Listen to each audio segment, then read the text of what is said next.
I call Scyther the Arceus of never used Pokemon. And before you call me crazy, let me explain. I'm playing with never used Pokemon in one of the biggest Smogon tournaments of the year, the Smogon Champions League, where every week the best of the best fight it out in teams. In the Smogon tiering system where Pokemon are classified based on their usage, never used is the 4th tier where you have bad fully evolved Pokemon like Goodra, and also strong not fully evolved Pokemon like Piloswine. For my match this week, I was searching for ideas and I came up with a very interesting one. Historically, Arceus has been able to do many things, but one of its most famous ideas is a moveset called E-Killer. Arceus with Swords Dance plus Extreme Speed has incredible power, and Extreme Speed means you can't outspeed it either. That E-Killer idea has been very dominant in the past, but that E-Killer moveset has always been exclusive to Arceus because the only other normal type Pokemon with Extreme Speed is Linoone. Without the stab boost on the Extreme Speed, you lose a lot of power. But in Generation 9 with Terrestrialization, any Pokemon can be a normal type and any Pokemon can be an E-Killer. The most famous example is Terra Normal Dragonite with a Choice Band and Extreme Speed, but the idea can be generalized to any Pokemon with that concept of power and priority. In NU, I came up with the idea of not E-Killer, but Q-Killer Scyther with Swords Dance and Terra Normal Technician Boosted Quick Attack. I head into week 5 of the tournament with my team built around the E-Killer Arceus of NU, Scyther. I start off with my star Pokemon, Eviolite Scyther with Swords Dance, Dual Wing Beat, Close Combat, and Quick Attack. After Scyther uses a Swords Dance, versus slower Pokemon it can use powerful moves like Close Combat and Technician Boosted Dual Wing Beat, but versus faster opponents this is where Scyther can shine. Scyther can use Technician Boosted Quick Attack with Terra Normal. In fact, with an adamant nature, most relevant Pokemon that are faster than Scyther faint in one Quick Attack. That's sheer unstoppable power that captures the ethos of the original E-Killer Arceus. You can't outspeed Quick Attack, and Steel and Rock-type Pokemon lose to Close Combat. Now all the star Pokemon needs is a supporting cast. There's an interesting detail here in that most Scyther go for heavy-duty boots and I'm using Eviolite. Stealth Rock is everywhere and you can't afford to take 50% of damage when you switch in, but Eviolite lets you set up a Swords Dance versus a lot of different Pokemon, not to mention the surprise factor of your opponent not expecting it. I decide that Eviolite is an upgrade to heavy-duty boots, but you need to be able to keep Stealth Rock off. That's where I get the second member of my team, lead Lycanroc. Lycanroc turns this team from an offensive team to a hyper-offensive team. Its job is to get Stealth Rock up, use Taunt to prevent Stealth Rock, and Feint. The real key is that Lycanroc is one of the fastest Pokemon with both Stealth Rock and Taunt. You basically sacrifice an entire Pokemon just to control the hazard game, which in this case is a concession I'm willing to make.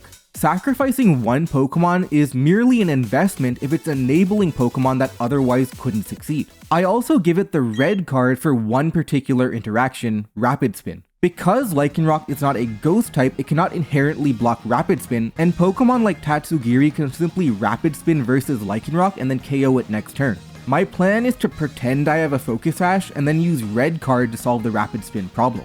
Then I add a Belly Drum Hariyama with Terra Steel. Hariyama has a large HP stat and is pretty tanky and can easily set up a Belly Drum. Then it can use Drain Punch to heal itself or Bullet Punch to hit faster Pokemon. Terra Steel synergizes well with Bullet Punch, is a generally good defensive typing, and also works well with Hariyama's Thick Fat ability, which reduces damage from fire-type attacks. From there, I added Scyther's perfect offensive partner, Salazzle. Scyther plus Salazzle is one of my favorite offensive cores because they're both strong and fast and also have good type diversity. Then I wanted another offensive Pokemon, but I also wanted a ghost type Pokemon to block Rapid Spin, so I went with Swords Dance Decidueye. Decidueye is an all-around solid offensive Pokemon, and with a spell tag and potentially a Terra Ghost it becomes incredibly strong. Poltergeist can destroy slower Pokemon, and Terra Ghost Shadow Sneak can pick off faster Pokemon. Finally, I added Tatsugiri, a naturally strong but frail Pokemon.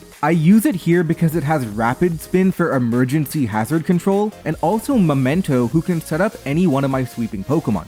And I head into the battle with one of my most devastating hyper-offensive teams yet.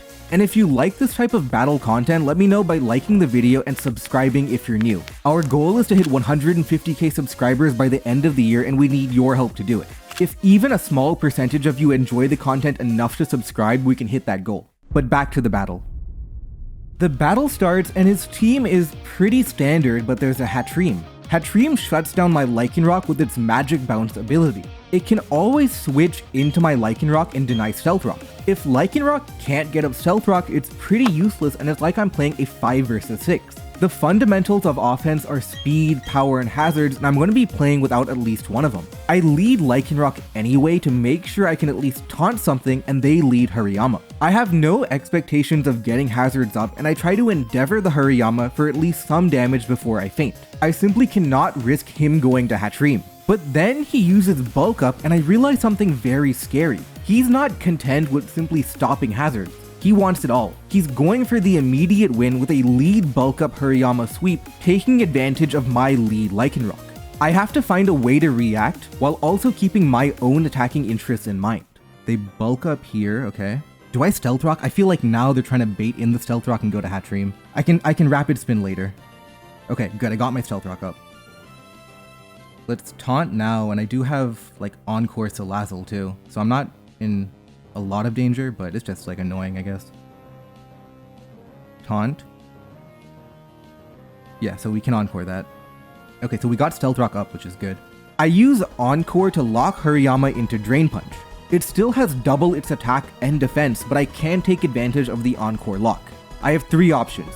Do I attack with Salazzle and then feint to Drain Punch? Do I go to Scyther, the Bug and Flying type Pokemon? Do I go to Decidueye, the Ghost type Pokemon? I decide to stay in and Sludge Bomb, and he makes a play. He switches out to Colossal. The reason being that no matter what I do, Colossal has a good matchup. It tanks Sludge Bomb, it matches up well into Scyther, and it matches up well into Decidueye. But now I have a trick up my sleeve, and I surprise him with the uncommon move Taunt. The reason I have Taunt is because my #1 priority is to protect the package. I need Stealth Rock off, and a lot of Rock or Ground type Pokemon can use Salazzle as an opportunity to get up Stealth Rock. At the same time, there's no context clue that reveals I might have Taunt. Eviolite Scyther is uncommon and I'm probably Heavy Duty Boots. My team otherwise isn't especially weak to Stealth Rock, so I probably have a more useful move than Taunt. And that's how I trick him into using Stealth Rock. Let's go to Decidueye. I want to block Rapid Spin. Okay, got it. Now, do I want to force the issue? I could go to Tatsugiri on a Fire type move, but they can predict that too. If they Rapid Spin a Decidueye here, I think if they Rapid Spin Decidueye, that's just a good play from them. Okay, good. This is perfect. Through a sequence of plays, I'm able to escape the Colossal unharmed, and I get in my Tatsugiri versus Colossal. After a couple of turns of trying to maneuver my way through threats like Hariyama and Colossal, I'm finally ready to do what an offensive team is supposed to do: attack. Now we have Surf coming in, and we've played it well. We played it well so far. After the initial scare with Hatterene and Hariyama, I think we've played it well. We've gotten the chip we want for close combat to do a lot after +2. They go to Hatterene, okay. 39. And here I have an uncommon item on Tatsugiri, White Herb. Fairy and Steel type Pokemon are incredibly valuable. So much so that the higher tiers are filled with them, and that means the lower tiers don't get many good ones. NU's only Fairy type Pokemon is Grimmsnarl, or even lower tier options like Wigglytuff. Similarly, there's few Steel type Pokemon too. That means Dragon types are strong. It's not uncommon for teams to accept that, okay, maybe I can't fit a Fairy or Steel type Pokemon on my team, but at least I can punish the stat drop of Draco Meteor. And White Herb works to punish that archetype. I knock out the Hatterene without taking a penalty, and Hariyama comes in to try and bulk up. I Draco Meteor the Hariyama as it bulks up, and then I Memento to sacrifice myself and deny Hariyama from the chance of using Drain Punch to heal itself. Now I have 2 options. Do I go to Salazzle to Encore them into bulk up? That's risky. What if they predict an Encore and go into Colossal again? And this time I don't have the surprise factor of Taunt. Instead, I go for the win. I go straight to Scyther. 2 options. I can go to Salazzle right now, Encore into bulk up, or I go Scyther and go for the win. I think it's Scyther time. Okay, what's going on here? They bulk up again. I've gotten my Arceus in the game and I have to find a way to win. But my opponent plays it interestingly. He doesn't care about my Scyther. He bulked up right in front of it. He has to have a plan. He must have some sort of trap waiting to unleash versus me. If his fighting type has no respect for my flying type Pokemon, the only explanation is that he's not a fighting type, or at least he's not going to be. And what beats flying? Rock or Steel? I decide to call a shot. I'm going to predict his terrestrialization. I have to think they're going to tear out of dual wing beat. There we go. Got it. Let's go. That's good. Because the only way they were going for that line is if they were trying to tear out of dual wing beat. They had to have gone for that. Now, because of the chip of Salazzle on Colossal, Colossal is in OHKO range too. And now the defenses have been broken. My Q killer is boosted at 100% HP and I still have my terrestrialization left. All that's left is to show why I call Scyther the Arceus of NU. He goes to his Scyther next to try and win a speed tie and knock me out. Also, interesting note here, he took Stealth Rock damage, which means he's Eviolite too. Coincidentally, we both arrived at the uncommon Eviolite Scyther idea, just in different ways. I use a lot of Taunt to prevent hazards, while he used Magic Bound Tatrine. But in any case, there is no speed tie to be won. I activate the Q killer and I one-hit KO through the Eviolite. The lead is insurmountable now. The only way to even try and stop me is with a lucky Flame Body burn from Colossal, but even if you get that, I still have Hariyama and Decidueye at full health. With close combats and quick attacks, Scyther cleans up the game.